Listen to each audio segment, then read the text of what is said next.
Hello അസ്സാം വലൈക്കും. ഇന്ന് നമുക്ക് കോളിഫ്ലവർ വെച്ചിട്ട് നല്ല അടിപൊളി സ്നാക്ക് ഉണ്ടാക്കാം. അതിനായിട്ട് നല്ലോണം ഒന്ന് ക്ലീൻ ആക്കി എടുക്കുക. കോളിഫ്ലവർ ഒരു പാത്രത്തിലേക്ക് മുളക് പൊടി, മഞ്ഞൾപ്പൊടി, ഉപ്പ്, ഗരം മസാല, കുരുമുളക് പൊടി, കുറച്ച് ജീരകം ഒക്കെ ഇട്ട് കൊടുക്കുക. എന്നിട്ട് അതിലേക്ക് മൈദപ്പൊടിയോ അല്ലെങ്കിൽ കോൺഫ്ലവറോ ഇടുക. എന്നിട്ട് ഒരു മുട്ടയും ആവശ്യത്തിൻ്റെ വെള്ളവും കൂടി ഒഴിച്ചിട്ട് ഒരു പേസ്റ്റ് രൂപത്തിലാക്കി എടുക്കുക. അധികം വെള്ളമാവരുത്. എന്നിട്ട് അതിലേക്ക് നമ്മൾ ക്ലീൻ ആക്കി വെച്ചിരിക്കുന്ന കോളിഫ്ലവറും കുറച്ച് മല്ലിയില, കറിവേപ്പില, പുതിനയില ഇട്ട് കൊടുക്കുക. എന്നിട്ട് ഇതിലേക്ക് നല്ലോണം ഒന്ന് മിക്സ് ആക്കി കൊടുക്കുക.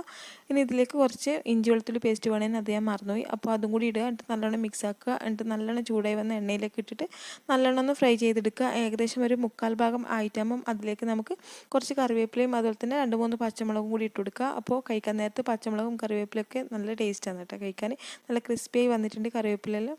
അപ്പോൾ നിങ്ങളെല്ലാവരും ഈ റെസിപ്പി ഉണ്ടാക്കി നോക്കുക. എന്നിട്ട് മറക്കാതെ തന്നെ ഫീഡ്ബാക്ക് അറിയിക്കട്ടെ. അതോടൊപ്പം ലൈക്കും ഷെയറും സബ്സ്ക്രൈബും ചെയ്യണേ. അപ്പോൾ എല്ലാവർക്കും ഇഷ്ടമായി ഞാൻ വിചാരിക്കുന്നത്. ഇൻഷാ അല്ലാ നല്ല റെസിപ്പി അടുത്ത വീഡിയോയിൽ വരാം. Thank you.